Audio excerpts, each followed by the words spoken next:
Sejam todos bem-vindos e todas bem-vindas. Vou falar com vocês então hoje sobre o Junho Vermelho, mês da conscientização para a doação de sangue. Para quem não me conhece, me chamo Diego Silveira Siqueira, sou professor enfermeiro aqui no Rio Grande do Sul, Porto Alegre. A minha formação é bem ampla, mas vou falar um pouquinho para vocês porque a gente vai conversar, né, nesse dia de hoje sobre essa temática muito importante. Tenho pós-graduação em saúde pública, tenho mestrado em ciências da saúde, aqui em nefrologia, né, na faculdade da PUC, RS. Tenho um doutorado em saúde da criança, também pela PUC, RS. E hoje sou aluno do pós-doc em saúde da criança na URGS. A minha experiência dentro da temática desse mês, né, que é um junho, que eu vou falar para vocês o que significa, foi desde a formação. Então, lá quando eu era acadêmico de enfermagem, né, como a minha formação é enfermeiro, como eu falei anteriormente para vocês, eu já fazia doação de sangue. E durante esse processo, a gente vê que a gente consegue entender mais como funciona o processo. Então, aqui eu vou trazer para vocês detalhado, antes de chegar nesse processo de doação, que é um ato que salva pessoas, né? Salva vidas, e depois a gente vai conversar até o final dessa palestra. E hoje, quanto profissional também. Eu faço doação de sangue, continuo doando, e a gente faz algumas instituições de ensino e algumas atenções de saúde aqui em Porto Alegre também, Rio Grande do Sul, para quem não conhece. A gente faz muitas vezes o trote solidário numa doação de sangue. Então não é só no mês de junho. Apesar de a gente estar no mês de junho, né, falando do junho vermelho, a gente pode doar e vocês vão aprender aqui comigo um pouquinho, né, que tem muito mais conteúdo se a gente for fazer uma pesquisa sobre a temática, mas eu vou tentar trazer o máximo possível de conteúdo sobre a questão de doação de sangue. Então, para a gente começar essa apresentação, eu tenho que trazer para vocês o conceito, né, básico, o que é o sangue, porque muitas vezes a gente não lembra, né? Mas antes de tudo, a gente tem que falar de novo por que a gente comemora ou faz essa conscientização em junho vermelho. Então, uma campanha no ato de doar sangue. Então, por isso que a gente já fala que é a conscientização. É um gesto simples, rápido, praticamente indolor. Então, a gente tem muitos mitos, né? Ah, a agulha é grande, dói muito, né? E para quem realiza essa ação, a gente faz uma mudança pequena. Mas para quem recebe esse sangue, ele salva a vida dessa pessoa. Então, às vezes, para nós, a gente ainda acaba, né, ainda levando muito na prática. Ah, é um gesto tão pequeno, mas não é. Porque através dessa doação, a gente consegue salvar muitas vidas. E durante esse processo de hoje, nessa palestra aqui, a gente vai conversar sobre isso. E aí, a data que a gente comemora mesmo, faz esse dia, é no dia 14 de junho. Então, é o Dia Mundial do Doador de Sangue. Então, não precisa a gente esperar até o dia 14 de junho, mas a gente pode fazer o seguinte: a gente pode, a partir dessa apresentação de hoje, já se tornar um doador. E dia 14 de junho a gente tentar fomentar mais a nossa instituição onde a gente trabalha. Então, difere onde está inserido hoje, no mercado de trabalho, daqui a pouco na escola, replicar esse conhecimento também. E aí, o que, que diz a Organização Mundial da Saúde? Então, 14 de junho vai ser homenageado então, o nascimento de um imunologista austríaco. Então, aqui está o nome dele, né, Karl, responsável por descobrir os tipos de sangue. Por isso que é 14 de junho. Foi o dia do nascimento desse responsável, desse médico, né? Que a gente fala lá muito na teoria, lá no histórico, que foi ele que deu o boom no ato de doação de sangue, porque foi ele que descobriu o tipo sanguíneo e que a gente vai ver hoje nessa apresentação também. Bom, quando a gente fala de doação, a gente tem que falar do sistema hematológico. O que é o sistema hematológico? É o sistema onde se constrói o tipo sanguíneo. Então, onde ele está localizado, como é produzido, quem inclui nesse sistema hematológico. Quando a gente vai muito em consulta, né, o médico fala, teu sistema hematológico está alterado. Então, quando a gente tem essa produção do sistema hematológico, a gente fala o termo técnico, né, na área da saúde, hematopoese. Então, quando tem a produção desse sistema. Quando tem a destruição, a gente fala que é hemólise. Então, o que a gente quer que funcione no ser humano? Normal, a produção. Mas nem todo mundo vai ter o sistema hematológico funcionando. Então, através da conscientização da doação de sangue, a gente consegue ajudar esse indivíduo, essa pessoa que precisa da produção que ele não está fazendo. Então, a gente consegue aqui na imagem ilustrar para vocês, né, mostrando como funciona interiormente, né, lá da medula óssea e no sistema retículo endotelial. que é aquilo que eu estou mostrando aqui na imagem. Então mostra ali, né, como funciona a medula óssea, que é o osso chamado fêmur, e que tem a célula mãe, a célula milioide, a linfóide. Então vários processos que vai construir a hemácias, plaquetas, neutrófilos e os linfócitos. Então aqui a gente já começa a entender que o sangue ele se divide em quatro componentes que a gente pode trazer aqui para vocês no início. E depois lá para o final da apresentação vocês vão entender quando eu falar de novo dos quatro componentes. Então quando a gente vê campanha de doação de sangue, não tem muitas propagandas que falam uma pessoa ajuda quatro pessoas. Então uma doação acaba ajudando quatro vidas, salva quatro pessoas, porque a gente produz quatro tipos de componentes. E aqui eu já trago um nome mais técnico, né? Hemácias, plaquetas, neutrófilos e linfócitos. Então é isso que a gente produz e é isso que a gente consegue doar numa doação de sangue. Aqui eu trago um pouquinho mais técnico, né? E quando a gente fala mais técnico, mais científico, então na literatura, ela traz ali que o sangue é responsável, então, e especializado em forma líquida, que a maioria das células sanguíneas ela tem meia via curta, né? Que a gente fala meia vida curta. É um processo hematopoese, é contínuo, então a gente vai vendo ali na figura onde mostra, né, que tem o processo em verde e embaixo mais um rosa mais clarinho, ele fala como funciona, né, as células maduras. Então ele tem todo um processo interno que nós, quanto pessoas, a gente não consegue ver se não tiver um exame de sangue. Então às vezes a gente está achando que está tudo certo, mas na verdade não está. Internamente a gente não consegue ver. Com isso, a medula vai aumentando essa produção de células, necessária muitas vezes em situação como infecção, sangramento, entre outros. Então, às vezes, a gente só consegue ver uma alteração do sangue, então uma alteração do sistema hematológico, quando a gente tem uma infecção. Então, uma temperatura alta, ou quando a gente está sangrando, quando a menina tem um sangramento, né, pela vagina, ou vaginal, em abundância, não é normal no sistema menstrual dela. Quando do nada começa a sangrar a narina, não nunca teve esse sangramento, começou a sangrar. A gente consegue ver a nossa coloração diferente, então daqui a pouco eu sou uma cor mais clara, mas eu estou muito pálido. Então a gente tem algumas características que vai mostrando para nós, quanto pessoa, que tem alguma coisa errada no sistema hematológico. Então internamente, né, a gente não consegue ver, mas a gente tem sinais que é a produção ou deficiência desse sangue. Com isso, a gente tem uma produção em torno de 5 litros, né? O ser humano produz de sangue e ele tem dentro disso, né, entre 2 litros, né, de plasma, desses 5 litros. Então a gente produz 5 litros, né, de sangue.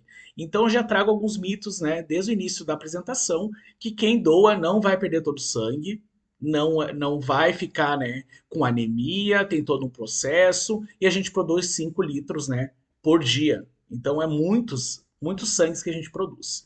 Então o sangue atua como ligação entre os órgãos. Então ele transporta oxigênio dos pulmões e nutrientes, e ali fala quais são os órgãos, né, que produzem essa destruição da célula do sangue. A medula óssea, o bácio, linfonódulos, o timo, o fígado, tubo digestivo e o rim. Então a gente tem vários órgãos que fazem a composição dessa célula do sangue. Então por isso que quando a gente fala assim, a gente também vai ser doador de medula óssea, também, porque a gente também precisa dessa doação. Então aqui eu estou trazendo mais em foco na doação de sangue, mas também a gente já pode, na questão de doação, já se listar para doação de medula óssea. Então também eu vou trazer um pouquinho no final como funciona. Então, esse sangue ele transporta hormônios, anticorpos, uma substância até o local da ação de uso. Então, ele faz todo esse transporte do que a gente precisa.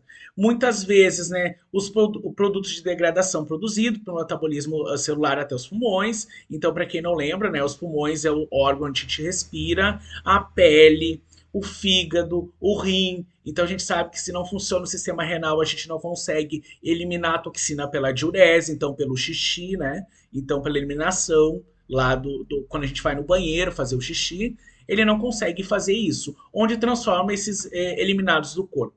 Então a gente vê ali logo abaixo uma figura onde fala a composição do plasma e a composição das células do sangue. Então a gente vê que 90% da nossa composição hoje é água.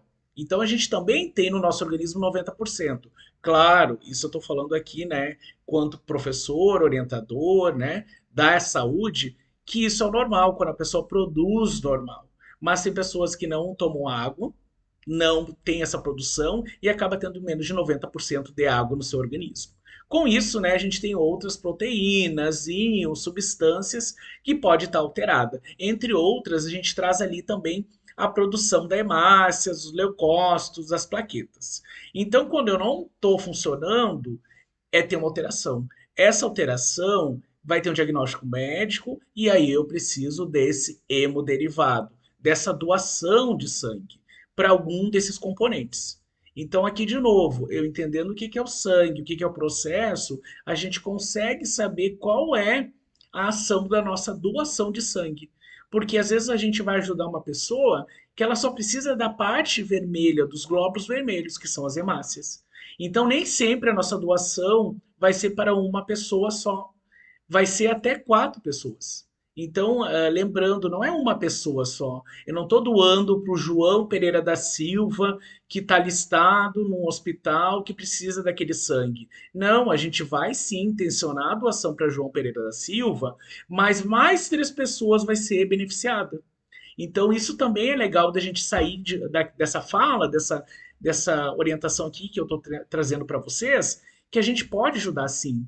Depende muito de nós quanto profissional, nós quanto pessoa. Não é só o profissional que tem que doar, é todo mundo. E depois eu vou falar os critérios de doação também. Então aqui eu trago um outro slide mostrando então a parte do sangue. Então ali a coleta do sangue, aonde tem a plasma e aonde tem elementos celulares. E aqui eu trago como funciona o nosso plasma sanguíneo. Então, como eu falei anteriormente, ele vai ter água, ele vai ter íons, então moléculas orgânicas que são aminoácidos, proteínas, glicoses, lipídios, resíduos nitrogenados. E dentro disso, na proteína, eles vai ter albuminas, globulinas, fibrogênio, e logo em seguida vocês vão entender o que são esses componentes. Então quer dizer que dentro do meu plasma, eu vou manter meu organismo nutrido se estiver funcionando. E tem elementos traço de vitamínicos, né? Ou vitaminas. Vai ter gases como CO2 e O2, então gás carbônico e oxigênio. Professor, eu não entendi. CO2 significa gás carbônico. O2 significa oxigênio. Então eu inspiro oxigênio pela boca, elimino o CO2, gás carbônico. Isso se chama troca gasosa. Então, dentro do plasma, ele tem gases, se funcionam. Se não funciona, a gente precisa ajudar de alguma forma. Ali, à direita de vocês do slide, aparece bolsas sanguíneas. Então, do fator B, fator A, mostrando como fica esse sangue após a coleta. Logo abaixo, eu trago para vocês ali também os elementos celulares. E com os elementos celulares, eu trouxe aqui na slide mesmo, falando dos linfócitos. Então, são componentes do sistema imune responsável pela imunidade celular. Então, conhecidos como linfócitos T e humoral, que são linfócitos B, anticorpos. Então, quer dizer o quê? Se dentro desse linfócitos eu não consigo ter, eu não vou ter resposta imunológica celular. Então, eu sempre falo, né, que eu não vou conseguir ter resposta imune. Então, quer dizer que está alterado, eu preciso de ajuda para ter essa resposta. Lá no monócitos, são tecidos que se tornam macrófago, que são vigilância imune. Então, eles fazem uma vigilância. Então, eles vão alertar, muitas vezes, o sistema imunológico. Opa, não está funcionando. Eu preciso de ajuda. O neutrófilos, né, é essencial na prevenção e limitação de infecção bacteriana através da fagocitose. Então, quer dizer, se ele não está funcionando, ele está deficiente, ele não vai ajudar a combater uma infecção bacteriana. Então, também é importante estar funcionando de forma correta. O eosófilos, né, envolvidos em reações alérgicas, e os basófilos contêm histamina, parte integrante nas reações de hipersensibilidade. Então, quer dizer o quê? Muitas vezes, dentro dos elementos celulares, eu preciso repor. E aí, dentro disso, a gente tem os leucócitos. Tudo isso que eu citei aqui para vocês, as funções, está dentro do leucócitos. Então, eu preciso ter os leucócitos normais para não ter nenhum processo, né, de imunidade baixa, não ter uma infecção, não ter falta de imunidade. Então, ali na vigilância. Então, tudo isso é a teoria do que vai acontecer se eu tiver com deficiência dentro dos leucócitos. Então lá mais à frente vocês vão entender melhor por quê. Porque vocês vão dizer, ah, agora eu entendi o que, que precisa do componente para poder ter imunidade. Por que, que o professor está falando lá que a gente consegue doar até para 2 pessoas ou para 4 pessoas, né? Porque vai depender muito também da onde essa doação vai ser feita e qual o tempo de armazenamento. Então, às vezes a gente doa e às vezes demora para fazer esse transporte, a gente acaba, né, tendo uma perda pelo tempo de durabilidade, que depois eu vou comentar com vocês. Dentro disso, a gente tem, né, as hemácias, né, que eu já tinha falado anteriormente, e eritrócitos. Então a gente fala lá que eles são principalmente na troca de oxigênio. Então eles transportam a célula madura, que é a hemoglobina. Então ali eu trago uma questão mais que fica mais visível para nós na prática, a anemia, que todo mundo já ouviu falar e todo mundo conhece. É a diminuição dessas hemácias, desses glóbulos vermelhos, ou da concentração de hemoglobina, em alguns casos ambos estão reduzidos. Então ali a gente vê, né, quando está uma hemoglobina, né, ou é hemoglobina normal, então a gente vê que a coloração da mão dessa pessoa tá mais roseada, tá normal. E a do lado, se a gente for ver, ela tá mais ictérica, que é o termo técnico, que é mais amarelada. Então a gente viu que o hemoglobina tá baixo, tá 4,2 gramas por decilitro. Tá, professor? Como assim? Depois eu vou falar qual o critério para doação de sangue. Então, quando eu vou lá no processo de doação, não é assim, ah, eu vou doar, eu quero doar e pronto. Não, tem todo um critério. Então, eu faço um cadastro. Esse cadastro, eu vou dar meus dados pessoais, meu endereço, meu telefone. Hoje, algumas instituições não têm mais a questão de comprovação de endereço, né? Antigamente tinha, tu tinha que mostrar teu comprovante de residência, hoje tu só vai falar e uma pessoa vai lá digitar os dados, um sistema único, né? De doação de sangue. Dentro disso, ela vai te passar por uma triagem clínica. Nessa triagem clínica, vai chamar então um profissional técnico de enfermagem ou enfermeiro. Então, alguém da área da saúde que vai verificar teus sinais vitais. Então, dentro dos sinais vitais vai ter pressão arterial, temperatura, ele vai ver muitas vezes, tem instituições que acabam vendo a questão da oxigenoterapia, né? Que é a questão do digital, então a gente vai botar ali, né, o oxímetro para ver quanto está saturando de oxigênio. E aí a gente vai fazer um teste que é um furo no dedo, que a grande maioria que não tem conhecimento acaba dizendo, ah, eu fiz um HGT, a minha glicose está baixa. Na verdade, não tem nada a ver com o hemoglicoteste, que é o HGT. É um teste que ele faz que é hemoglobulina. Então, o que, que é isso? Ele vai ver quanto que está o valor da hemoglobulina. Ou, como a gente está escrito ali, hemoglobina, que é o termo correto. Que a gente tem ali o quê? O valor. Se der um valor inferior, o normal que a preconiza pela diretriz de doação de sangue, ela nem vai passar pelo processo do médico ou assistente social ou até mesmo o enfermeiro, que é uma triagem mais conversada, que é uma entrevista. Então, se ali na triagem clínica já dá esse valor de 4,2, 5, 6, 7, já nem passa. Então, quer dizer que tem uma triagem clínica. Então, quer dizer que ela já está com anemia. Então, ela não pode fazer uma doação de sangue. Porque eu não posso tirar essas hemácias de um paciente que está anêmico. E ali eu trago uma imagem como é um paciente internamente, quando ele está normal, então está com hemácias normais. Então ali a gente vê, né, que tem um maior número de células, ela está aumentada, ela tem várias, e o paciente que tem anemia ali no slide à direita de vocês mostra que está mais dispersa e tem mais espaço entre elas. Então quer dizer o quê? Está faltando eritrócitos. Eritrócitos são hemácias glóbulos vermelhos, então não tem. Então eu não vou tirar desse paciente, não vou tirar desse doador. Então até aqui a gente consegue, né, prevenir que o doador ele tenha uma dificuldade durante a doação de sangue. Então ninguém vai retirar um sangue de uma pessoa que está anêmica. Então a gente precisa desse teste.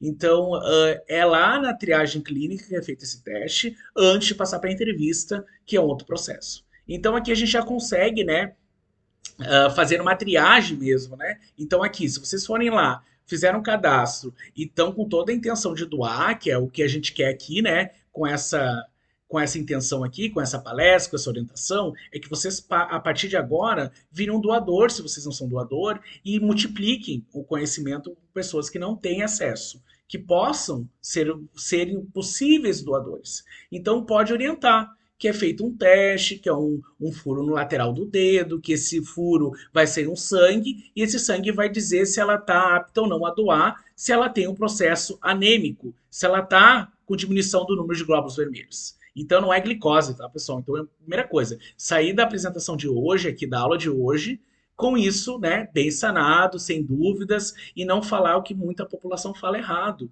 E às vezes até o profissional que não atua nessa área, que não atua em banco de sangue, né? Em doação de sangue. E aí vocês vão dizer, tá, professor, mas não pode. Tem profissionais na área da saúde que nunca doaram sangue. Então a gente precisa fazer esse movimento. Em junho, a gente sai um pouquinho da zona de conforto, porque a gente faz várias ações em várias instituições. E a gente vai convidando as pessoas da área também a se tornar doadores. Dentro disso, então, eu falei das hemácias. Agora eu vou falar um pouquinho das plaquetas, que é um segundo componente lá no início da apresentação que eu falei para vocês, que a gente pode ajudar até 4 pessoas, né? Então, um componente crucial para a coagulação. Então, é um fragmento de célula, ela é produzida na medula óssea, ela dura cerca de 10 dias. Então, opa, eu fiz uma doação, separaram o meu sangue, eu tenho plaquetas. Então, depois de doado, ela dura até 10 dias. Então, estão sempre no sangue, mas são ativadas apenas em situações de necessidade para reparo do dano.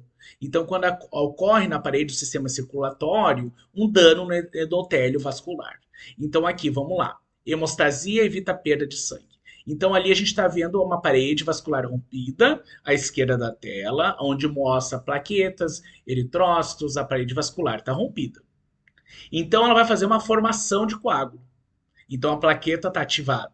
Com isso, ela cria uma fibrina, que é ali como se fosse uma lã em volta daquela parede vascular. Então, por exemplo, o paciente está lá com uma parede vascular, só que as plaquetas estão boas. Ele vai fazer uma formação de coágulo para não deixar o paciente sangrar. O paciente está plaquetopênico, diminuição de plaquetas. Então a gente vai ter muitos pacientes que a gente vai ver, muitos conhecidos que vão internar por plaqueta baixas. Então o termo técnico é plaquetopênico. Então quer dizer que ele não está fazendo a formação de coágulo. Então eu preciso ajudar ele como? Vou doar o sangue, vai ser separada essa bolsa e eu vou pegar a parte das plaquetas e ele vai fazer uma transfusão de sangue de plaquetas. Só plaquetas, porque não tem a formação de coágulo. Então vocês vão ver que muitos pacientes, muitos conhecidos, quando eu falo paciente, pessoal, são pessoas normais, são seres humanos que precisam desse componente para produzir, para fazer ele fazer uma coagulação do sangue. Então, aqui a gente ajuda mais uma vez, né, essa pessoa que precisa dessa parte, que são as plaquetas. Professor, tá, mas como é que eu sei que eu preciso fazer uma transfusão de sangue? Como é que eu sei que eu tenho uma infecção? O médico precisa prescrever um exame chamado hemograma completo. Então, no hemograma completo, ele vai ver o estado hematológico e imunológico dessa pessoa. Então, às vezes a gente fala, né? Ah, eu perdi muito sangue no meu ciclo menstrual e eu tenho certeza que eu tô com anemia. Então, o médico vai solicitar hemograma completo. Olha só, fui na emergência médica e eu vi que eu tô mais pálido, eu tô vendo que eu tenho alguma coisa no sistema hematológico, eu aprendi com o professor Diego que precisa funcionar dessa forma. Aí tu vai lá e vai pedir pro médico, doutor, pode me pedir um hemograma completo? E aí vai aparecer no hemograma completo, então, hematrócito, hemoglobina, contagem de eritrócitos, contagem total de leucócitos, vai ter contagem diferencial de leucócitos, então vai ter todos aqueles dispositivos que a gente aprendeu lá no início da apresentação. Então, tudo que eu falei para vocês está aqui no exame, no hemograma completo. Então, ali eu só detalhei para vocês o que é cada um. E aqui o médico vai pedir o exame e ele vai ver conforme a diretriz do laboratório que ele pediu o exame. E ali, geralmente, no exame vai vir, né? Valor de referência para homem e para mulher. O que diz ali, né? Em torno de hematócrito, vai ter de 40% a 54% para homem, de 37% e 47% para mulher. Então não é a mesma coisa para homem e para mulher, tá? Tem um valor diferenciado. Alguns outros são parecidos, quase iguais, tá? Mas no início ali tem por questões de volemia sanguínea. Bom, a contagem de eritrócitos e hemoglobina é a capacidade do transporte de oxigênio. Então, através desse valor, ele vai ver quanto o sangue está conseguindo transportar esse oxigênio para o nosso organismo. E a contagem de leucócito, ele vai ver a habilidade desse paciente, dessa pessoa que coletou esse exame, em resposta imune. Então, aqui a gente consegue, às vezes até no próprio exame, ver qual é o tipo de sangue que eu tenho que receber numa transfusão de sangue. Então, às vezes a gente nem sabe disso, né? A gente acaba, né? Ah, o médico viu que eu tô com uma infecção, tá? Mas por quê? Porque ele viu ali no teu exame que talvez tu tenha uma contagem de leucócitos, né, diminuída, às vezes tu tem aumentada, então tem leucócitos aumentada, então tu tá produzindo maior a resposta imunológica. Será que é legal nesse momento? Talvez não. E o aspecto de coagulação são vistos em contagem de plaquetas e adicionais. Então, para o médico ver a contagem mesmo das plaquetas, você vai te pedir um outro exame, TTPA e RNI. Então, quando ele dizer assim, olha, Diego, vamos coletar o hemograma completo, mas eu vou te pedir mais dois junto, TTPA e RNI. Então, ele vai conseguir ver minha contagem de plaquetas adicionais. Então, além desse exame, ele vai te pedir esses outros dois. Então, a partir de hoje, quando você sair daqui, vocês vão sair com mais um conhecimento. Vamos lá. O primeiro eu falei que a gente pode ajudar quatro pessoas. O segundo, eu falei da questão, né, da formação de plaquetas, de coagulação. O terceiro, se eu tenho alguma alteração, eu estou me sentindo, ah, professor, eu estou sangrando demais, eu conheço uma pessoa que sangra muito, pode pedir na atenção básica mesmo, hemograma completo, TTPA e RNI. E aí ele vai conseguir ver tudo isso numa consulta. Quando eu falo pode pedir, pode, pessoal, porque é uma questão de comunicação. E às vezes eu estou lá na atenção básica e eu estou avaliando, eu estou atendendo um paciente, um usuário, um cliente ou uma pessoa, e ela está me falando questões que foi o que eu aprendi aqui. E aí o médico vai dizer assim: já coletou exames? Não, não coletei. Ele precisa, ele sabe conseguir ver no exame clínico, mas ele vai pedir um exame complementar, que é o exame de sangue. Então, quando ele falar exame complementar, é o exame de sangue. Então a gente consegue ver. Ali do lado, eu trouxe uma referência num livro que fala mais ou menos o valor normal de cada componente dessa coleta. Então ele traz ali, né, quanto que o homem tem que ter, quanto que a mulher tem que ter de hemoglobina, de hematócrito. Então ele traz ali, né, só para ilustrar mais essa apresentação, tá, pessoal? A intenção não é vocês decorarem valores de referência, a intenção aqui não é fazer diagnóstico, a intenção é saber que existe sim um exame que eu consigo fazer. Se eu não tenho certeza, professor, eu fiz lá, deu tudo certo, mas não, eu não quero ir doar ainda, eu quero cuidar da minha saúde antes. Eu posso coletar antes, ver se tá tudo certo, aí eu posso ir lá doar também. Então, também não é pré-requisito, tá? Fazer o exame antes de fazer a doação. Não. Eu acho que quanto mais a gente saber como funciona o nosso sistema hematológico, melhor a gente quanto pessoa. Então, aqui eu trago isso para ilustrar mais a apresentação, tá?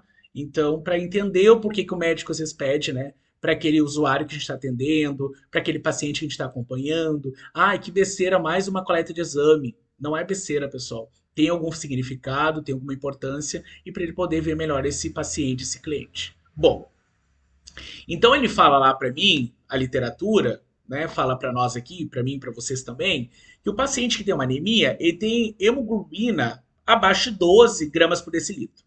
Então, o que diz alguns protocolos de banco de sangue? Paciente abaixo de 11, mulher, não vai doar sangue, não vai fazer uma doação de sangue porque vai o que vai precisar? Daqui a pouco vai precisar uma transfusão. Então é critério, em alguns bancos de sangue, ter critérios de inclusão e critérios de exclusão, que logo em seguida a gente vai conversar.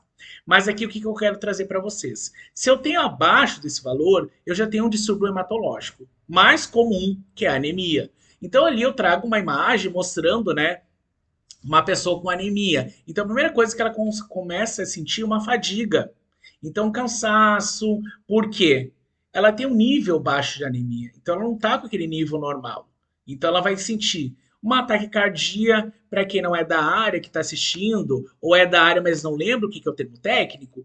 Taquicardia é quando o coração está acelerado. palpitações, uma angina, aumento do débito cardíaco. Então, contei a frequência cardíaca lá da senhora Joana e deu alterado.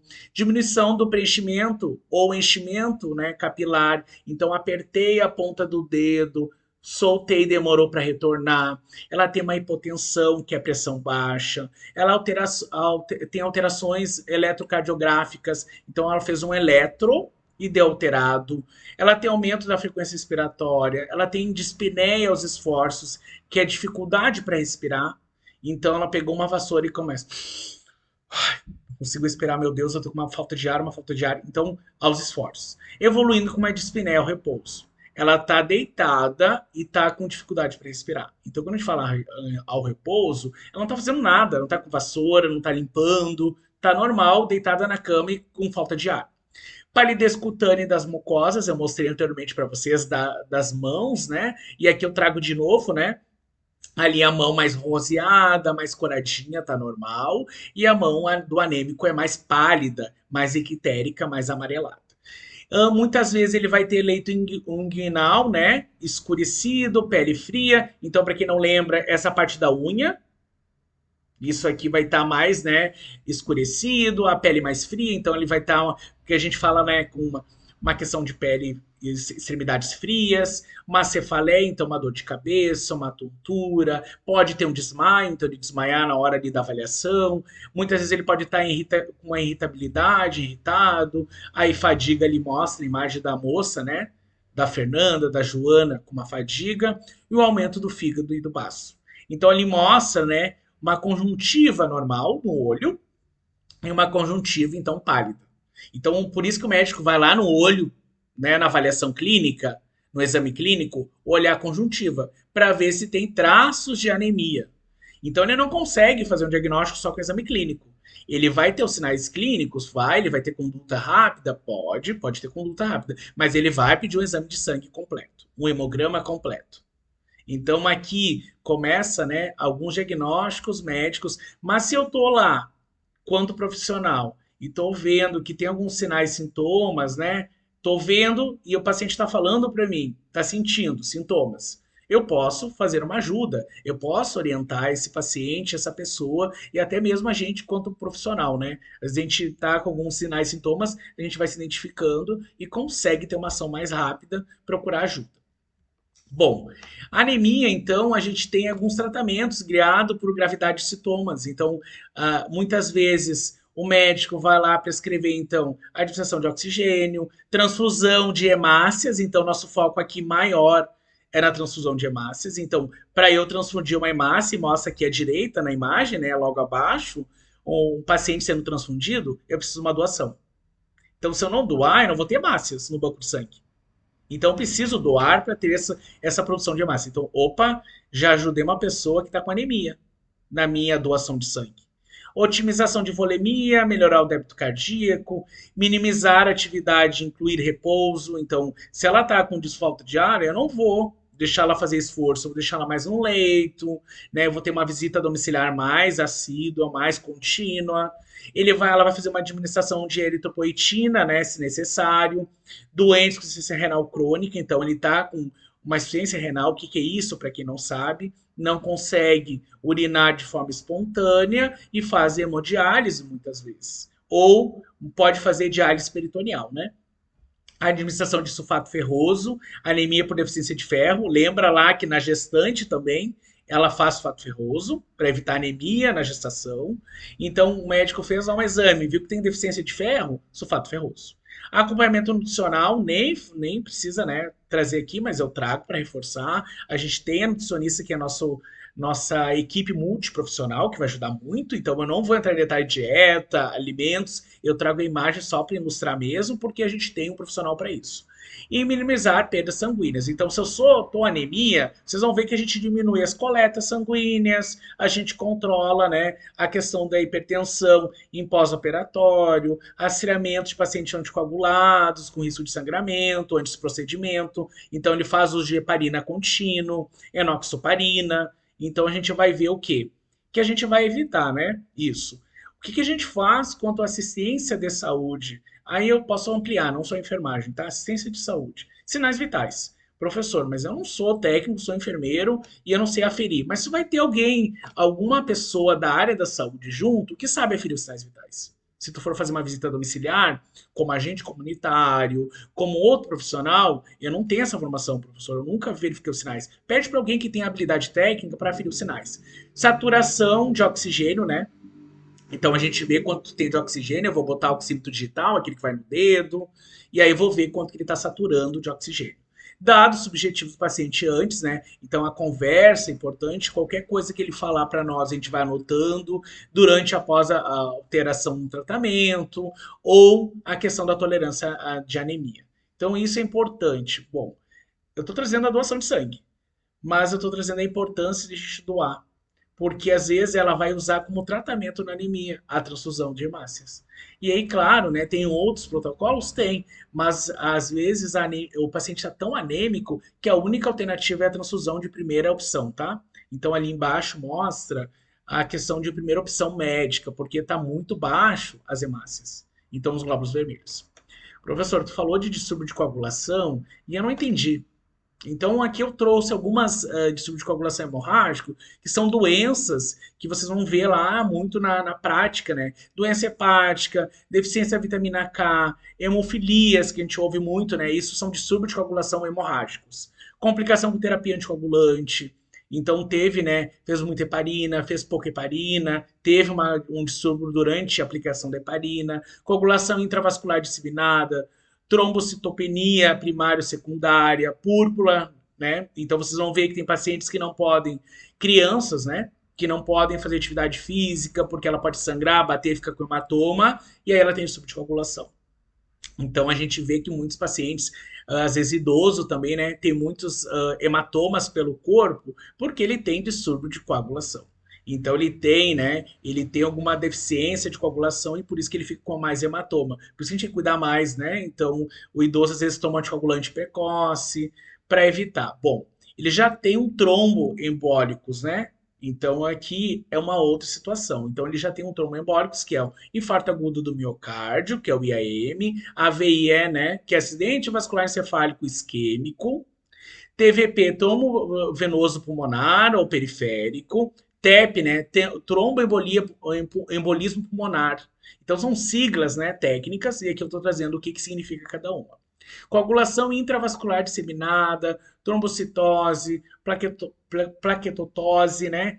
Então, são distúrbios de tromboembólicos. Então, ali mostra, né, que é lá internamente que cria um trombo, que esse trombo pode fazer o quê? Uma alteração cardiológica ou neurológica. Então, ele pode ter um infarto agudo do miocárdio, coração não infartar, ou ele pode ter um AVC encefálico, né? Porque a gente conhece como muito AVC, mas lá na literatura atual é AVE, acidente vascular encefálico, porque é lá no encéfalo também.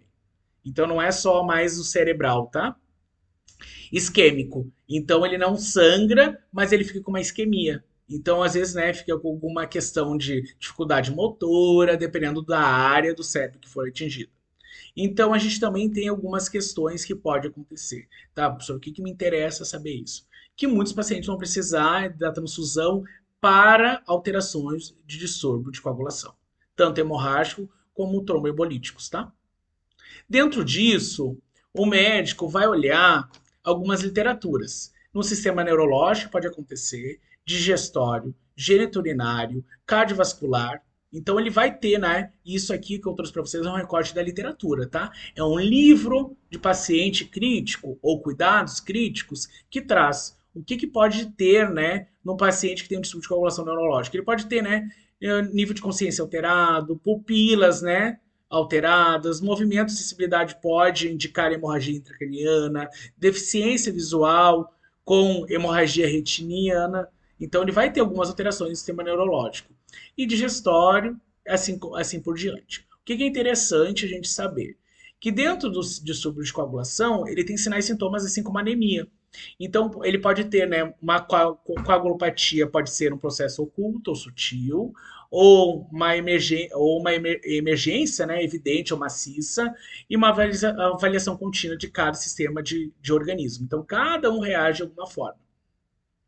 E aí tem os fatores, né, que eu trago ali na direita de você, de coagulação anormais, né, hemorragia no tecido, ou, né, no tecido subcutâneo, em músculo de coagulação, muitas vezes esquimose, a púrpura que eu falei anteriormente, questão de diminuição de fibrogênio, fibrogênio está dentro do tecido, dentro do sistema de hemo, que eu falei lá no início, né, hematológico, questões de pele e músculo. Então, lembrando de novo, se eu tenho um paciente com distúrbio de coagulação, uma pessoa lá no hospital, né, do interior de Porto Alegre, precisando de um sangue porque ele tem uma patologia de distúrbio de coagulação. Então ele precisa de uma parte do componente chamado plaquetas para poder fazer essa formação de coagulação. Então essa plaquetas vai para o hospital do interior de Porto Alegre. Só a parte do sangue de plaquetas. Então para tratar uma doença chamada distúrbio de coagulação. Então, por isso que eu trouxe aqui para ilustrar, tá? Não é uma aula de paciente adulto, não é uma aula de subcoagulação, mas é para entender qual é a função dessa bolsa que a gente vai doar. Dentro disso, ele pode fazer a transfusão de plaquetas, que eu acabei de falar, que é um tratamento. Então, ó, pessoal, para fazer a cura, né, 100%, depende muito do paciente. É muito difícil a gente ter a cura, que nem a gente fala, né? Ah, vai curar? Não. Aquele momento vai estabilizar o distúrbio de coagulação. Ele pode ter outra alteração? Pode. Pode sim. Pode ser que eu transfunda esse paciente com plaquetas, com crio precipitado, que é uma outra parte do sangue. Ele precisa fazer outro procedimento. Pode. Mas a gente já fez uma parte, a gente doou. Então pode ver que aqui o primeiro tratamento que eu trago aqui na literatura para vocês, evidência científica, tá? Não é o professor Diego falando, é evidência científica falando aqui. E ali embaixo eu deixei da onde eu tirei, tá? As referências. Então, fala que a transfusão de plaquetas é a primeira e o precipitado, que é um outro componente que sai do sangue também. A administração de vitamina K para tratamento, né, de sangramento por varfarina ou deficiência de vitamina K. Então o médico vai prescrever lá, o técnico de enfermagem vai administrar com a supervisão do enfermeiro. Então tem todo um protocolo, né, institucional. O médico prescreve, avalia esse paciente, o técnico vai até a farmácia, ou dispensório, né? Ou vai ter uma máquina dentro com medicamento, depende muito da instituição. E aí o técnico vai administrar com a supervisão do enfermeiro. Evitar traumas, lesões de pele e mucosa. Então, aqui eu falo muito em cuidado, né? Com questões de mobilização do paciente, questões de até escovação, tá? De dente. É importante saber do tipo de coagulação que ele não pode nem escovar os dentes com escova, porque tem as cerdas da escova. Então, também não é só para profissional da área da enfermagem, né? Ou da medicina. Até o odontólogo tem que saber, né? Que ele não pode fazer uma ação no paciente com distúrbio de coagulação. Então a gente também trabalha em equipe, né? A gente também precisa, né, de uma avaliação do odontólogo, que é o dentista, muitas vezes no paciente, para evitar também. A avaliação aqui é oral, indicar o uso de vibrador elétrico. A avaliação oral eu acabei de falar, né? E indicar o uso de vibrador elétrico. Por que será, né? Porque se ele usar uma gilete comum, ele pode ter um sangramento. Ele já está sangrando. E aí eu vou ter mais uma porta de abertura, né? Então, também evitar. Minimizar a coleta de sangue, eu já falei anteriormente. Evitar injeções intramuscular. Manusear com cuidado o paciente nas trocas de decúbito. Então, quando para quem não é da área da enfermagem, né, ou da saúde, ou é de uma outra área, troca de decúbito é eu virar o paciente para a direita, para a esquerda, deixar de barriga para cima. Então, ao fazer esse manuseio, cuidar mais, porque ele tem distúrbio de coagulação, tá?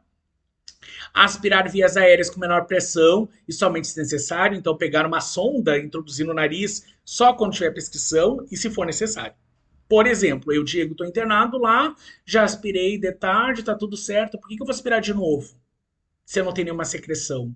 Porque se eu fizer isso num paciente com distúrbio de coagulação, ele vai sangrar. Minimizar, então, procedimentos que eu trago da enfermagem, traumáticos, mas de qualquer outra área, tudo que tem alguma lesão e controle de sangramento, né? Evitar a hipotermia, né? Para quem não lembra, temperatura baixa, porque pode ter influência no fatores de coagulação. Não tentar remover coágulo de sangue. Então, né, às vezes as pessoas querem aspirar o coágulo, não mexe, tem que ter uma avaliação. E ali mostra, né, as duas bolsas. E aqui, né, em cima à direita de vocês mostra O positivo e A positivo. Isso se chama, né, plaquetas e crio precipitado. Então, tá ali as duas bolsas preparadas para ser transfundido no paciente. E ali mostra que um profissional está fazendo uma contenção, né, uma compressão direta num sangramento para evitar mais sangramento desse paciente. Então a gente vai fazer o quê? Apertar mesmo, tá? E ali tem os passos, né, da administração de vitamina K, que também é mais para conhecimento, mas a gente também vai precisar do profissional chamado nutricionista para ajudar a gente. Bom, eu não posso deixar de falar de administração de hemocomponentes, porque a gente. O que, que vai fazer com esse sangue que eu doei lá no banco de sangue? Tá, mas para onde vai? Como é que vai ser feito? Então é isso que eu vou trazer agora para vocês: a incompatibilidade sanguínea e as reações transfusionais. Muitas vezes, conhecer a aplicação de vários hemocomponentes, né? E compreender a assistência de enfermagem na transfusão de hemocomponentes e de outras áreas. Por que, que eu trago muito a enfermagem? Porque a gente trabalha muito diretamente no banco de sangue. Então, dentro da área assistencial, lá no banco de sangue, a única admissão lá na parte de, de dados, né, onde eu vou fazer o cadastro, é uma administrativa. Não é um enfermeiro, não é um técnico. Mas lá na parte, né, na triagem clínica, é um técnico enfermeiro. Lá na entrevista pode ser um enfermeiro, não é técnico, tá? Tem que ter formação superior. Pode ser cientista social, pode ser psicólogo, formação, médico. E lá dentro da doação de sangue é um técnico de enfermagem. Ou auxiliar de enfermagem de algumas instituições, né, que ainda tem um auxiliar, ou o enfermeiro que vai fazer, né, a punção, que é fazer um furo na veia para fazer essa doação. Então, por isso que eu trago muito da questão da enfermagem, tá? Então, não é só voltado para o enfermeiro, para o técnico. É assistência de enfermagem que pode estar lá junto, né? Um odontólogo, pode estar muitas vezes, né? Um agente de saúde para fazer essa transmissão de conhecimento também. Então, não é só o enfermeiro e o técnico, tá? Bom, dentro disso, aqui eu trago para vocês duas tabelas. Uma tabela que fala do fator RH e a outra tabela traz um pouquinho mais ampliado, né? Então ela fala assim, ó, tipo sanguíneo, eu, Diego, então, vou lá no banco de sangue, faço a doação de sangue, eu sou A positivo. Eu dou para quem? Para quem vai receber esse sangue do Diego? Doa para quem for A positivo, AB positivo, né? Doa para recebe de, então eu, Diego, A positivo, vou receber de A positivo, A negativo, O positivo e O negativo. Então essa tabela é ideal para vocês terem para até para conhecimento e quando vocês alguém perguntar para vocês, o meu tipo sanguíneo é O negativo. Para quem que eu posso doar? E quem recebe, recebo de quem? Quem pode doar para mim? Tá, eu vou doar, todo mundo vai receber. E quando chega a minha vez de receber, eu só recebo de O negativo? É. Então ele é um doador universal O negativo, que é o que mais a gente pede. Por quê? Porque é o que ele doa para todo mundo. E o receptor universal é o AB positivo. Então, tá, professor, mas aí é injusto. Não. É uma justiça muito boa, né? Porque um O negativo, ele consegue doar para todos os fatores. Então, ter uma bolsa de O negativo, ela me ajuda muito quando eu não consigo fazer uma técnica chamada tipagem sanguínea de urgência. É raro não ter? É. Mas tem instituições que não conseguem ter acesso a profissionais 24 horas. Então, interior, muitas vezes. Então, eu vou usar uma bolsa O negativo porque não tem um erro, porque ela doa para todos os sistemas, né? Então, é importante também a gente sair dessa apresentação aqui entendendo um pouquinho sobre isso. Então, só para ilustrar mais a nossa apresentação. Professor, tá, o que é tipagem sanguínea? Aqui eu tento trazer o mais lúdico possível para vocês entenderem. Vou botar mais para cima para não atrapalhar, tá? Para poder explicar aqui. Então, o laboratório de sangue, né, ou o banco de sangue, então ele vai lá para identificar se o RH do indivíduo é positivo ou negativo, ele faz um teste chamado tipagem sanguínea. Então ele vai lá com uma lâmina, ele tem dois antígenos, então aqui numa pipeta, né, tá mostrando anti-A e anti-B. Então antígeno para A e antígeno para B. Então ele vai fazer o quê? Vai pegar um frasco que tem A, vai pegar uma gota e pingar nessa lâmina. Vai pegar o frasco do B, pingar uma gota na lâmina. Aí ele vai lá no senhor, na senhora, que vai fazer a tipagem sanguínea. Então, eu, Diego, tô deitado lá no hospital, ou tô numa agência transfusional, no banco de sangue. Ele vai pegar meu dedo, vai fazer um furo, vai pegar meu dedo, vai botar em cima do A, uma gota, e uma gota em cima do B. E isso se chama tipagem sanguínea. E ele vai fazer como se fosse dançar com a lâmina um pouquinho, para ver se tem reação de aglutinação. Então, ali mostra ali, teve reação de aglutinação? Teve, então é positivo. Não teve, negativo. E aí, como eu sei, professor? Por causa da cor. Vai ficar essa cor mesmo que está no slide, tá? Vai ficar como se fosse separados. Então, a gente teve uma reação positiva. Então, ele é RH positivo. Não teve, ficou numa cor meia laranja, é RH negativo. Então, a gente já consegue saber. Então, no lado da lâmina da minha tela é o A esquerdo e no lado direito é o B. Então, quer dizer o quê? Se eu fiz ali, então ele é A positivo. Não, professor. Ele deu negativo no B, então ele é B negativo. Então, tá, não entendi ainda. Já vou mostrar para vocês no próximo slide. Aí vamos lá. Eu peguei o soro anti-A e anti-B. E aí botei uma gota do anti-A em cima do sangue, uma gota do anti-B.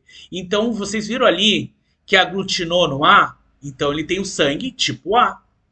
Vocês viram que na segunda amostra, nosso paciente Pedro, ele foi botado sangue na segunda lâmina do Pedro e aglutinou no tipo B? Lembrando, a direita da tela é B e a esquerda da tela é A. Então ele tem tipo A. O tipo B, desculpa. O A o primeiro, o B o segundo. O terceiro, vocês viram que aglutinou nas duas, A e B, então ele tem AB. Professor, eu botei ali, na hora lá, eu botei o A e o B. E botei o sangue do paciente, não fez nada. Ficou assim, ó, mesma cor. A gente fala que é o tipo O. Então, cada professor precisa saber isso, quanto agente comunitário, quanto, vamos lá, outro profissional. Ah, quanto recepcionista de uma atenção básica, quanto uma recepcionista de um hospital. Não, é conhecimento. Conhecimento nunca é demais, tá? Não é isso que vai limitar se vocês vão doar ou não. Mas isso é entender o porquê que eles fazem isso lá com uma lâmina, muitas vezes, que ninguém entende e não explicam. Só fala assim, ó, vim fazer sua tipagem sanguínea, seu João. Mas ninguém explica que eu tô vendo qual tipo de sangue que eu tenho numa lâmina. Por quê, pessoal? Por que, que é importante a tipagem sanguínea? Para evitar o erro de transfusão. Então, quando eu for receber um sangue do João, eu, Diego, eu vou fazer a técnica vai fazer uma tipagem em mim. Para ver que aquela bolsa é do tipo A mesmo, que nem o Diego é, tipo A. Para não ter um erro de transfusão.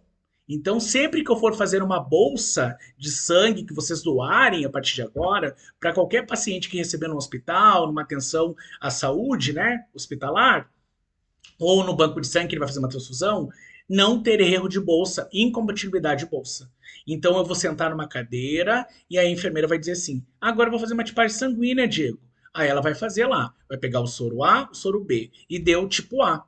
Ah, eu sou A positivo. Ok, eu sei que eu sou A positivo. E aí a bolsa que está lá pendurada é B negativo. Aí eu tenho que ver lá naquela tabelinha se eu posso receber do B negativo. Não, eu não posso. Então quer dizer o quê? Se não tivesse a tipagem sanguínea, todo mundo ia fazer qualquer bolsa. Então o erro de acontecer a transfusão errada é raro, pessoal. Por quê? Porque sempre tem a tipagem sanguínea. O que vai validar a transfusão de sangue é a tipagem sanguínea. Então muitas vezes a gente vai saber o tipo de sangue quando a gente doa, porque aparece no exame de sangue qual o tipo sanguíneo. Então às vezes eu preciso doar também para saber que eu não era A positivo, que eu sou A negativo, que eu sou. Às vezes a pessoa nunca doou e ela foi doar, e vários relatos aqui onde eu moro, né, Rio Grande do Sul, que as pessoas iam doar, Porto Alegre, e professor, descobri que eu sou A negativo, sou universal. E aí eu fico assim, que legal, e agora? Vou tentar conscientizar que ele pode doar, né? Sempre que ele possível, ele vai doar. Porque ele é um sangue que vai ajudar muitas pessoas em vários locais. Então aqui se chama tipagem sanguínea. Eu acho que ficou claro, ficou bem claro aí, o slide mostra muito passo a passo. E eu acho que não tem como acontecer o erro. Então, quando vocês forem, eu disserem para vocês a partir de agora, vamos fazer uma tipagem sanguínea em ti, o senhor me empresta seu dedo para fazer uma tipagem, vocês não façam mais a recusa. Empreste um dedo. Porque esse profissional está dando segurança para vocês, que não vai acontecer um erro, tá? Então, é assim que a gente vê o fator, né? RH e o tipo de sangue. Bom, dentro desse sistema que a gente fala de administração de hemocomponentes, a gente fala que é hemoterapia. Então, a hemoterapia, ela tem conhecimento em vários tratamentos clínicos, além de transplante, né, em diversas cirurgias. Então, a terapia transfusional é um processo que é indicado preciso e a administração correta, né? Que envolve, né, desde a norma técnica, envolve risco sanitário. Então, assim, pessoal, hoje, vamos lá, há uns 30, mais ou menos, anos atrás, a gente tinha risco de contaminação por bolsa de sangue. Sim, relatos, se a gente for pegar histórico, 30 anos atrás, teve muita transfusão de sangue com hepatite C, teve muita transfusão de sangue com HIV, sim, são relatos, pessoal, são estudos. Hoje não, porque a gente tem normas técnicas, tem muita questão de envolve risco sanitário. Então a segurança e a qualidade desse hemocomponentes, ele deve ser assegurado em todo o processo, desde a captação dos doadores até a administração do paciente. Então quando vocês forem doar, tem todo um processo. Então vocês entendam muitas vezes que tem que esperar aquela hora, aquele momento, porque tem um processo de qualidade. E quando o paciente vai receber, a pessoa que vocês estão doando, também tem um processo de administração.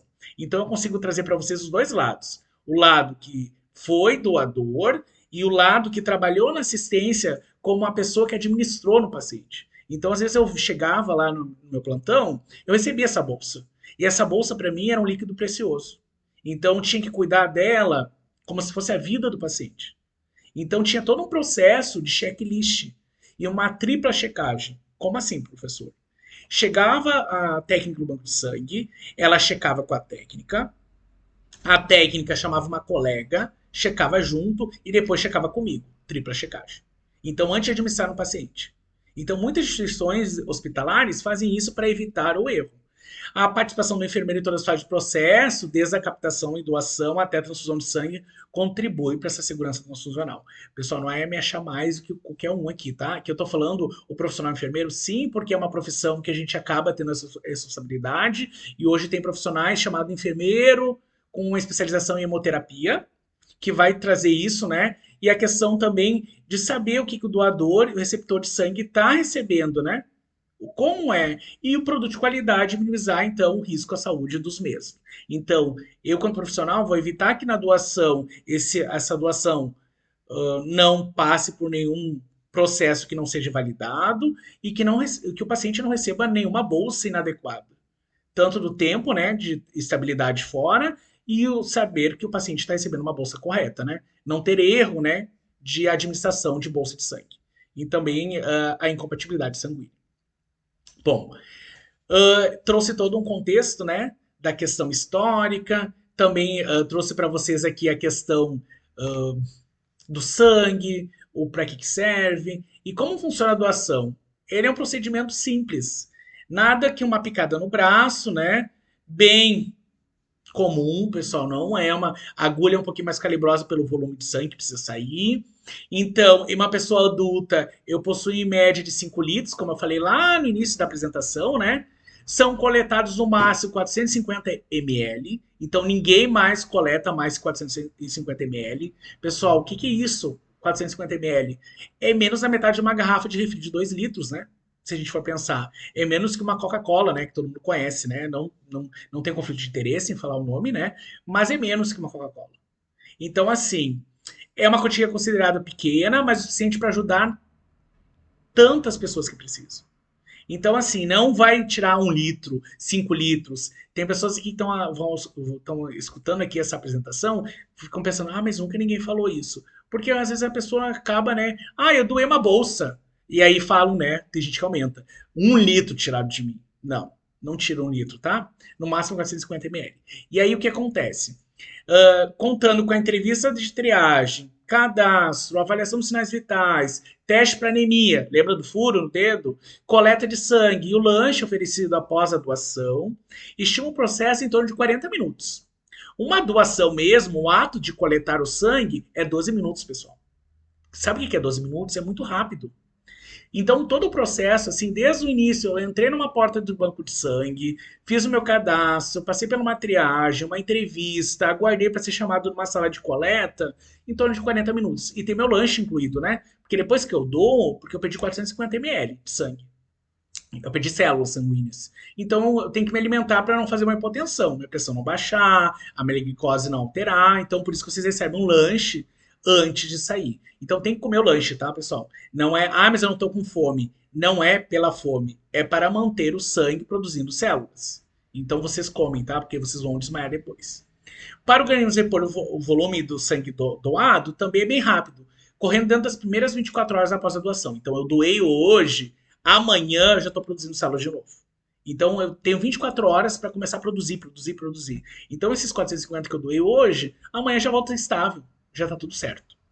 Entre uma doação ou outra, é preciso ter um intervalo de 2 meses para o homem, então com máximo 4 doações anuais. Então eu, Diego, posso doar 4 vezes no ano. E em mulheres, um intervalo de 3 meses, tá? Com máximo de 3 doações anuais. Por quê? Porque a mulher tem um ciclo menstrual. Então, quer dizer, então, eu, Diego, posso doar 4 vezes no ano. Quantas vezes eu doei esse ano? Isso é uma pergunta para vocês, tá? Não é para mim, quanto profissional aqui, quanto professor e doador de sangue. Então, quantas vezes eu doei esse ano? Nenhuma, professor. Então, vamos a partir de amanhã doar? Então, vamos começar a doar? Então, esquece o que aconteceu anteriormente, né? Ah, eu nunca doei. Ah, não, pessoal. Vamos, a partir de agora, vamos fazer nossa ação quanto pessoa, seres humanos. Então, vamos doar. Então, eu sei que eu sou homem, eu posso doar 4 vezes ao ano. Tá, professor? Qualquer um pode doar? Não. Aí a gente vai entrar no critério para ser doador. E aqui eu trago um bem ilustrado, então, dentro de um estudo que trouxe, né, uma revisão integrativa que trouxe os critérios de doação. Doadores podem ser homens e mulheres, né? Idade entre 16 e 18 anos. Se for menor de 18 anos, com autorização do pai, pode, ou da mãe, ou do responsável legal. Doador com idade até 67 anos, tá? Por questões de metabolismo, perda sanguínea, distúrbio de algum tipo de sistema hematológico. Não é necessário jejum. Sinais vitais dentro do padrão de normalidade. O peso mínimo 50 quilos. O doador deve ter né, em mãos ou portar identidade com foto, pode ser digital, tá? Mas tem que ter alguma coisa que comprove que ele é o Diego Silveira Siqueira. O intervalo de doações eu já falei para vocês, né, entre mulher e homem. Fatores que impedem temporariamente, então. Todo mundo pergunta, né, o que, que pode interferir? Bom, fui lá na triagem e apareceu 37,6. Tô com febre, então não posso. Acima de 37,5 já é considerado febre. Gripe ou resfriado, cheguei lá e tô... Não posso, porque meu sistema imunológico tá baixo. Então lembra, sistema hematológico. Gravidez, eu tô gestante. Meu sistema tá alterado. Pós-parto, 90 dias. Então, pós-parto, depois dos 90 dias. Então, cuidado. Cesariana, 180 dias. Comportamento de risco para DSTs. Ali, como foi retirado, né, de um estudo, agora a gente fala ISTs, né? Infecção sexualmente transmissíveis. Então, só para uma correção, tá? Não é mais DST, doença, é infecção. Então, só para. Como é um estudo, né? E a atualização veio depois desse estudo, da sigla, mas é a mesma coisa, pessoal. É doença mesmo, né? Transmissíveis. Então, tá, professor, como é que eu sei isso que tu tá trazendo? Que momento eles vão perguntar? Na entrevista. Então, vamos lá. Aspecto bem importante que eu trouxe detalhado para a gente poder sair sem nenhuma dúvida, né? Dessa apresentação. A doação de sangue deve ser voluntária, anônima, altruísta e não remunerada. Então a gente não é pago para doar, tá? Tem que ser uma coisa espontânea. Ela pode ser direto ou indiretamente, preservando-se o sigilo das informações prestadas. Para a doação de sangue, então, tem que ter um documento de identificação com foto, emitida por um órgão oficial. Pode ser passaporte, pode ser CNH, pode ser RG, né? Hoje a gente vai ter tem instituições que já estão, estados que já têm a vinculação do CPF com identidade, pode também. Todo candidato deve ter, né, um registro de serviço em hemoterapia. Então, todo candidato à doação tem um registro. Se eu doei lá na Santa Casa do interior, se eu for na Santa Casa de Porto Alegre, vai ter lá um cadastro com o meu nome, então eu consigo ver. A frequência cardíaca deve ser menor, né? Nem que 50 e nem maior, né? Quando a gente vê lá, tem aqui só que está cortando que 100 batimentos por minuto, compulsação normal, salvo em caso justificado e registrado após avaliação médica. Então, eu ir lá com o registro do médico, um laudo dizendo, não, essa alteração dele é anormal para a doença dele, ele vai doar sim, tá? Ele está apto a doar. Então, isso é o que está escrito ali. Se tiver uma justificativa registrada. A pressão sistólica não deve ser maior que 180, né? Milímetros por de mercúrio, e a pressão diastólica não deve ser maior que 100, né, milímetros de mercúrio, salvo em caso justificado registrado após avaliação médica. Então, por isso que na entrevista eu tenho que ter um registro ou alguma prescrição já do médico, né, prévio, quando eu for passar pela entrevista. O peso mínimo do candidato de doação é de 50 quilos, salvo em caso devidamente registrado após avaliação médica. Os valores de níveis, né, hemoglobina, que eu falei anteriormente, ou hematócrito mínimos pelo Ministério da Saúde, Agência Nacional de Vigilância Sanitária, Anvisa. Esses textos não substituem, então, o Diário Oficial da União. Então, para a mulher, o valor para doação é 12,5 gramas por decilitro, ou hematócrito 38%. E para homem, a hemoglobina de 13 gramas por decilitro, ou 39% de hematócrito. Então, quer dizer, pessoal, se eu chegar lá e eu sou uma menina, sou a Amanda, e a Amanda tiver menor que 12,5, ela não vai doar. Ah, mas eu peguei 3 ônibus, uma enchente, né? Passei por várias coisas, cheguei aqui para doar e eles não me aceitaram. Óbvio, tu tá com um processo de anemia. Então a gente entende, e agora com a questão da calamidade, questões que está acontecendo no Rio Grande do Sul, a gente está vendo também, né? Em vários outros estados também a gente vê que as pessoas fazem o máximo para tentar doar um sangue. Aí chega lá, ela acabou de extrair um siso. Ela tá com resfriado, ela tá com temperatura porque ela tá no processo infeccioso. Então, tá aumentado os leucócitos dela. Então ela não pode doar. Então, esse fator é o fator da triagem, né, clínica. Ela vai fazer um furo no teu dedo e vai aparecer um valor lá. Se der para mulher abaixo de 12,5, não é doadora, tá? Não vai doar. E o homem, se for menor que 13, também não vai doar. Então, eles falam, né, que é o valor aceitável. Então, aqui eu trouxe, né, Ministério da Saúde e Agência Nacional de Vigilância Sanitária, Anvisa. Então, não é o professor Diego, tá? Embaixo até deixei da onde foi a resolução, tá? Da tirada que traz isso, essa recomendação. Então, todos os bancos de sangue seguem um padrão, né? Ministério da Saúde e Anvisa. Então, todos eles é o mesmo, tá? Com relação à proteção de doador gestante no pós-parto, o aborto deve proceder em inaptidão temporária por 12 semanas após o parto, tá? Mulheres no período de lactação, né, não devem doar sangue, né? Muitas vezes perguntar, né? Muitas vezes, né? Deve avaliar a situação do doador quanto ao período de jejum, né? Então, por exemplo, às vezes ele não tem condições de se alimentar, mas ele quer doar.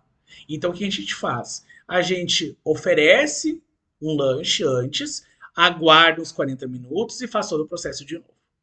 Porque dele já está alimentado. Tem instituições que acabam tendo essa disposição para poder dar o lanche, tá?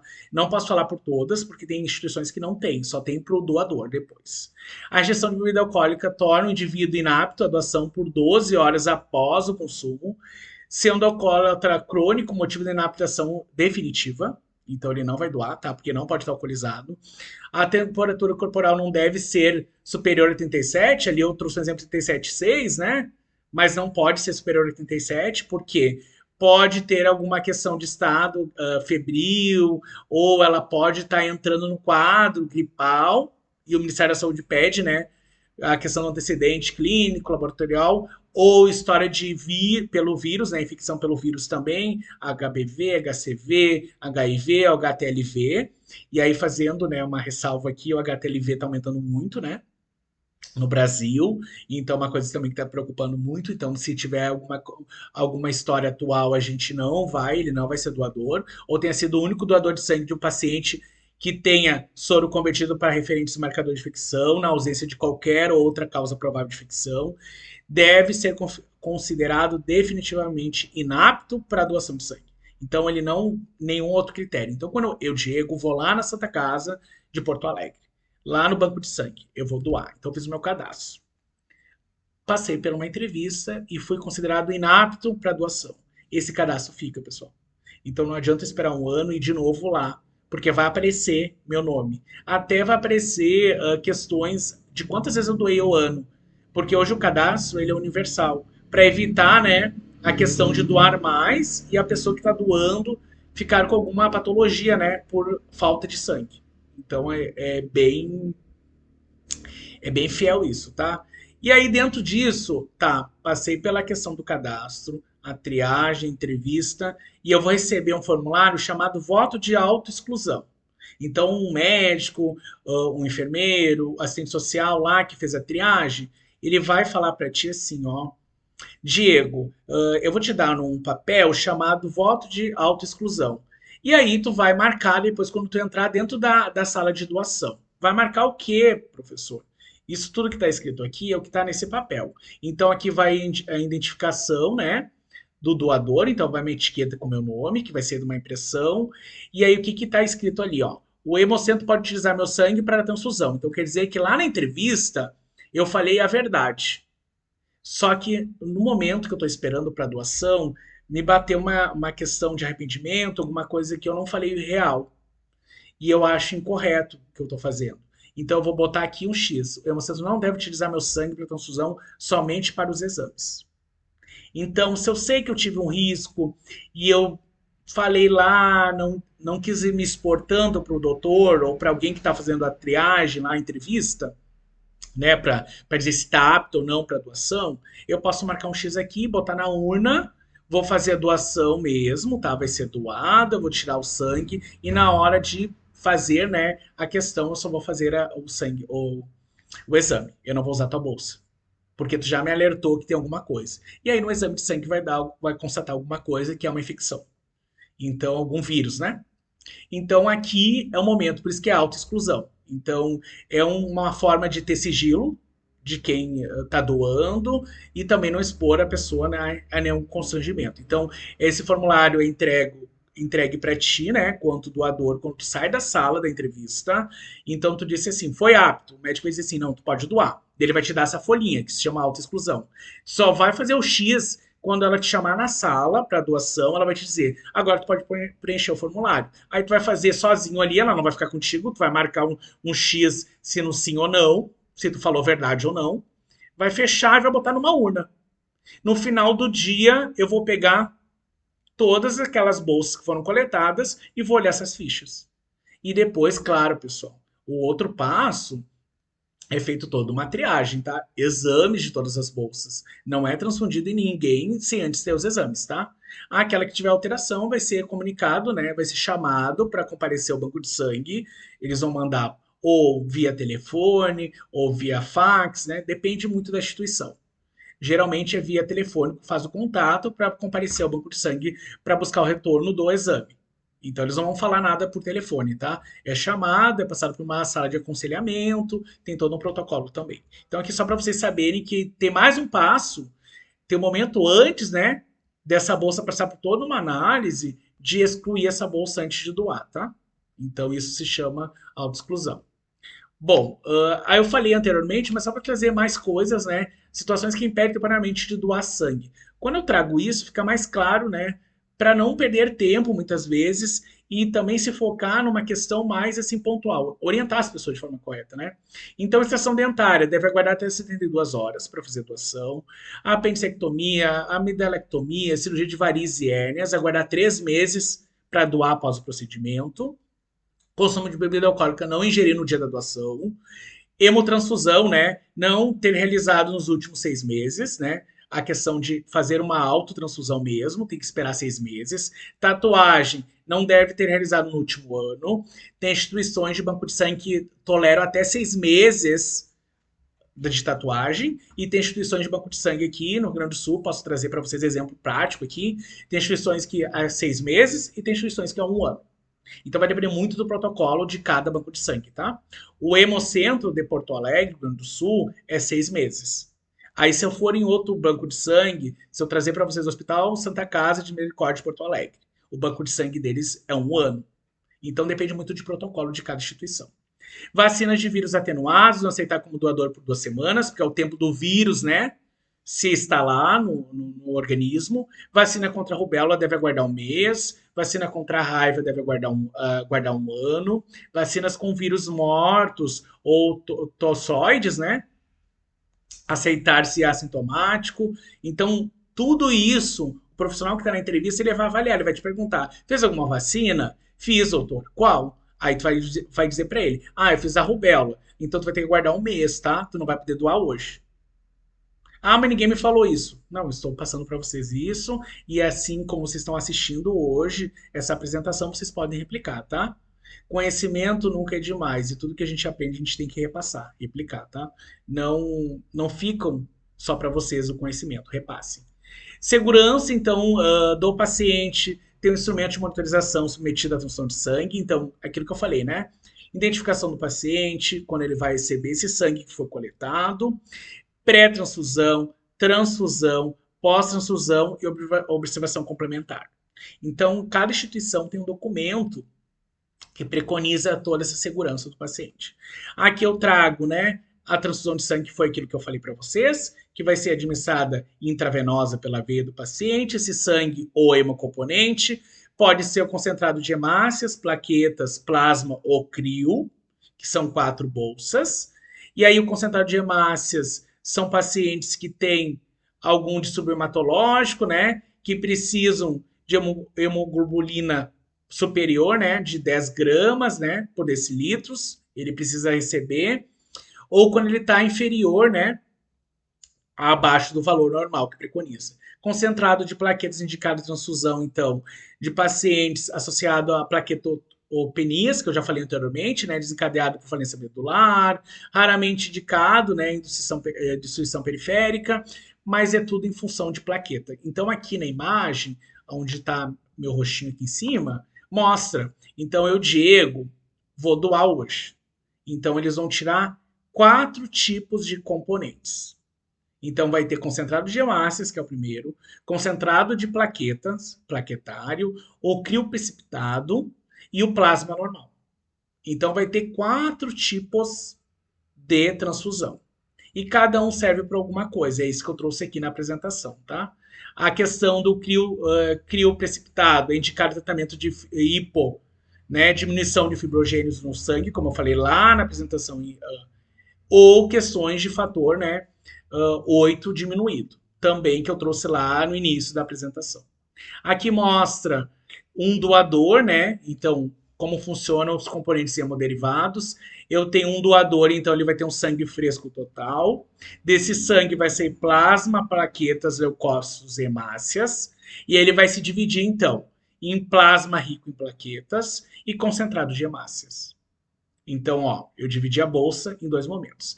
Lá no plasma rico em plaquetas, eu consigo tirar concentrado de plaquetas e plasma fresco. Depois eu vou tirar o concentrado de plaquetas irradiadas e lá do plasma fresco eu vou pegar plasma isento de crio e só o crio. Então quer dizer o que, pessoal? Eu consigo ir separando as bolsas e ajudando mais pessoas. O concentrado de hemácias, pode ver que ele tem hemácias lavadas, hemácias irradiadas e hemácias filtradas. Então vocês vão ver que lá no hospital tem pacientes que só precisam de hemácias filtradas, só hemácias irradiadas. Então é isso que o médico vai solicitar lá para o banco de sangue.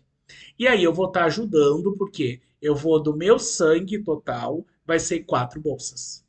4 tipos de pessoas, né, eu posso ajudar. Então é isso que eu quis trazer nessa imagem ilustrativa.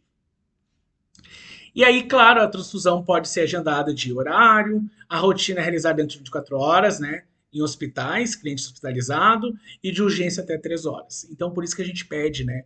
Doem sangue, pessoal, porque eu preciso atender esses pacientes. Então, a doação é importante. E emergência, né, deve transfundir e acarretar de risco de vida, né, do paciente ou do cliente.